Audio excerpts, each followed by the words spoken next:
kind of music, his kind of music, and the music of others kind of influencing everybody now? I think it's here to stay in various forms, yeah. For 50 years, he's been one of the biggest forces in music. First as the powerhouse drummer and eventual frontman for the pro-rock titans, Genesis. Then as a solo megastar who basically was the sound of the 1980s. He's in an elite club of artists who have sold over 100 million albums, both with a group and as a solo act, putting him in the same rare company as Michael Jackson and Paul McCartney. His impact is undeniable. His talent, generational. But throughout his entire career, Phil Collins has also been a lightning rod for controversy, criticism, and brutal honesty. And now, at 74 years old, a new explosive rumor has taken the internet by storm.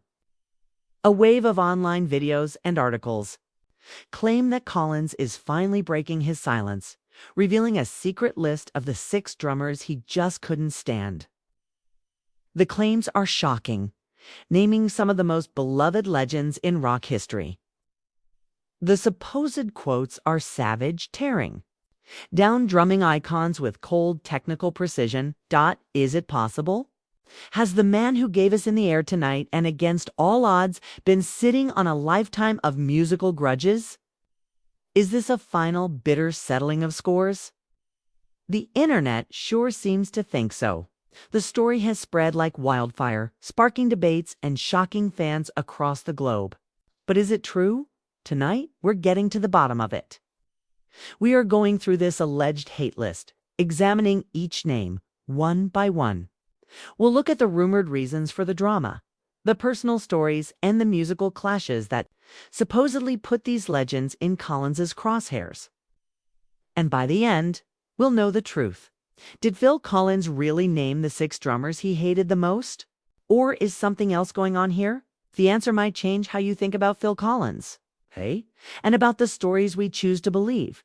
The first name on this supposed hate list is maybe the most shocking one for drumming purists, Neil Peart of Rush. To millions, Peart wasn't just a drummer, he was a god. The Professor, as he was known, was revered for his mind-bending skill, his complex time signatures, and his epic solos. He topped greatest drummers of all time lists constantly, and his influence is immeasurable. To criticize Neil Peart is, for many, to criticize virtuosity itself.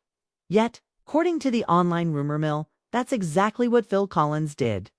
The story goes that Collins, a drummer who valued feel and groove above everything, saw Peart's style as the exact opposite of what he loved. The alleged quotes are ruthless. One rumor claims Collins called Peart's playing overly mechanical and lacking soul. Another suggests he dismissed Peart's complex solos as ego trips that served no purpose. The most popular quote is a question, dripping with disdain. Neil was an incredible technician, but where's the groove? The story paints a picture of 2 opposing drumming philosophies. The brainy intellectualism of Peart versus the soulful groove of Collins. But is any of it true? The answer is a hard no. There isn't a single credible interview where Phil Collins says anything like this about Neil Peart. In fact, the evidence points in the complete opposite direction to a relationship built on quiet, mutual respect in a 2011 article for Rhythm magazine. It was Neil Peart himself who set the record straight, and he had nothing but praise for Collins. Peart wrote, "Phil Collins was an enormous influence on my drumming in the 70s, and thus remains a part of my playing even today. His recorded drum parts with Genesis and Brand X in those years were technically accomplished, yet so musical, even lyrical." Peart even called the 1973 Genesis album Selling England by the Pound a work of truly melodic-sounding drum parts, and remembered seeing Genesis live in 1974, calling it a simply galvanizing performance.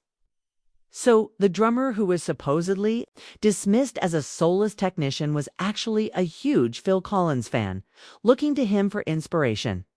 The supposed feud was really a one-sided admiration society. with Peart as the founding member. The two also shared a love for jazz legend Buddy Rich. When Peart organized a tribute album called Burning for Buddy in the 90s, he personally wrote to Collins to invite him to play on it.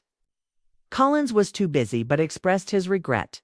He later participated in a different Buddy Rich memorial and even said Peart's tribute album was a key inspiration for forming his own big band. The Collins hates Peart narrative is a modern myth, probably born from fan forums where people contrasted their styles. Over time, that comparison morphed into a fake story of personal hatred, supercharged by clickbait YouTube channels. The truth is, Neil Peart loved Phil Collins's drumming. If dissing Neil Peart is sacrilege, then talking trash about John Bonham is heresy. As the drummer for Led Zeppelin, John Bonzo Bonham is arguably the most worshipped percussionist in rock history. His sound was massive, his groove was legendary, and his power was just on another level. He wasn't just the heartbeat of LED Zeppelin, he was its soul. This makes his spot on Collins's supposed hate list especially wild. The rumors claim that while the world saw Bonham as a rock god, Phil Collins saw him as an overrated basher. According to these made-up stories, Collins thought Bonham's legendary power was just a cover for a lack of real skill. The alleged quotes are brutal, that Bonham's drumming was all thunder and no lightning, and that he was a one-dimensional player. This story all comes from one single, disastrous event, Led Zeppelin's reunion at Live Aid in 1985. Collins, who'd already played a set in London, famously flew across the Atlantic on the Concorde to join them on stage in Philadelphia. Performance was, by all accounts, a train wreck. It was under-rehearsed and sloppy. In the years after, Jimmy Page in particular blamed Collins, claiming he wasn't prepared.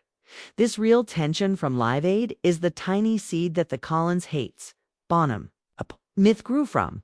But a professional clash during a messy, high-pressure gig is not the same as hating a musician's life's work. And again, the evidence shows the exact opposite is true.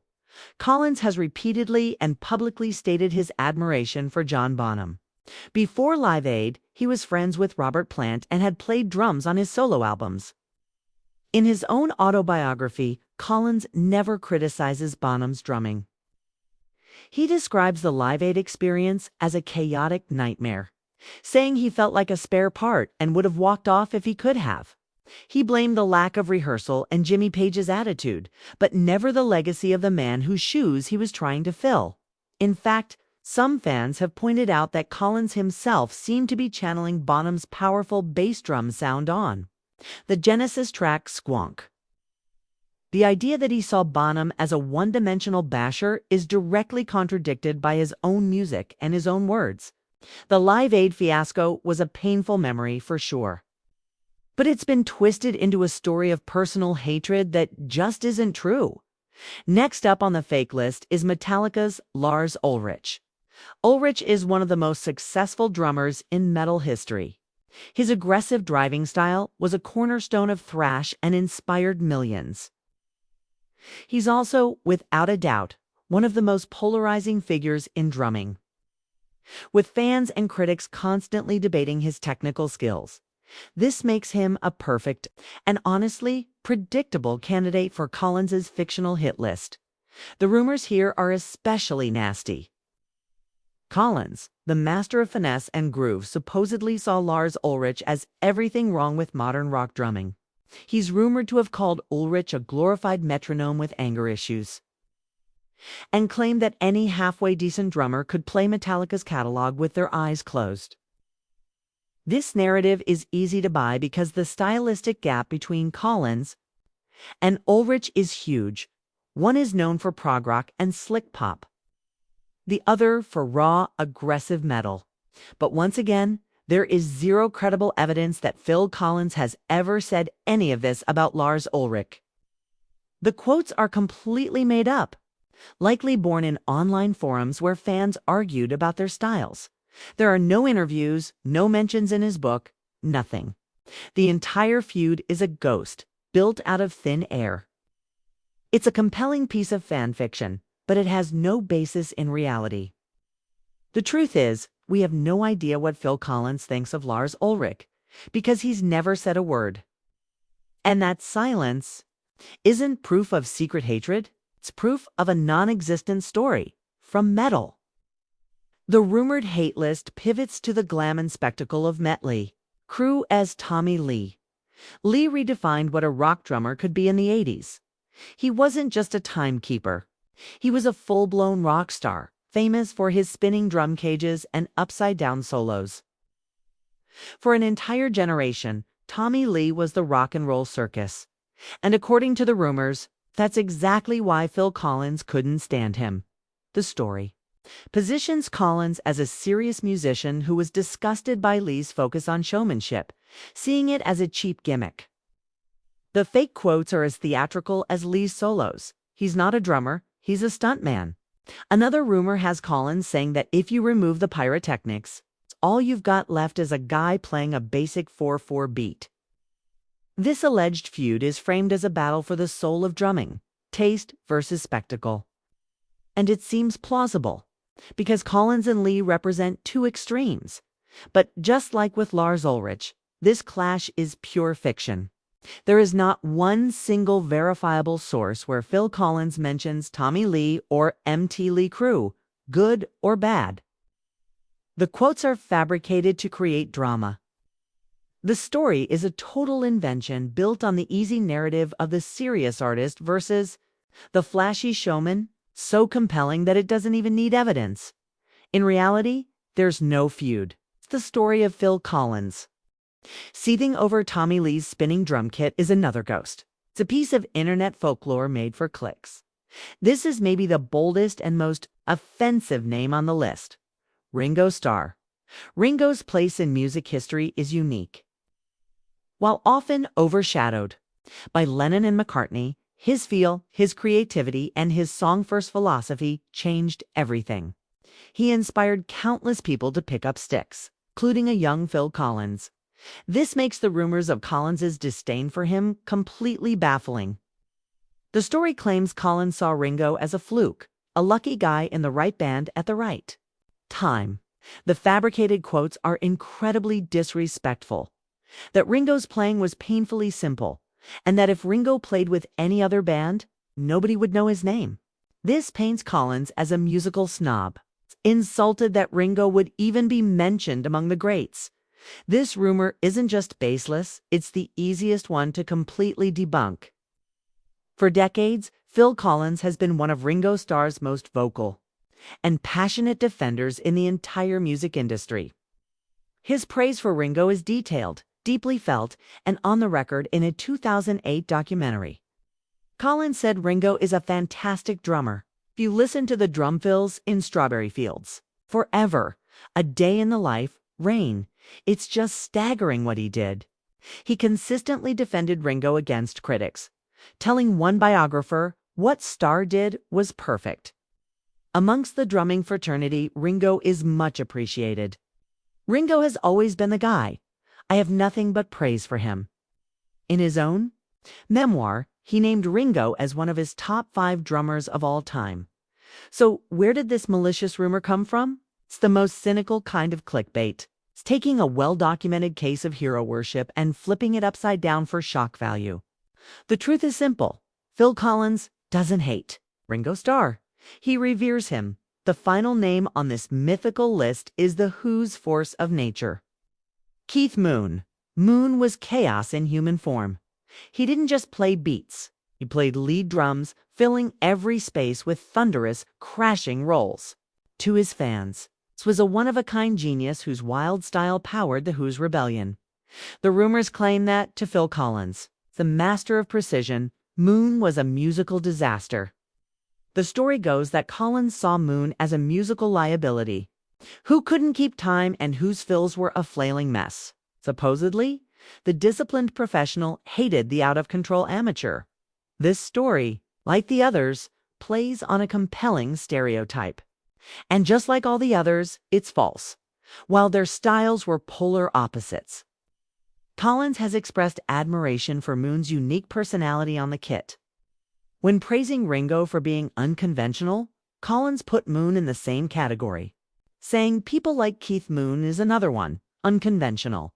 Also a lot of personality, so when you hear him play, you kind of know it's him.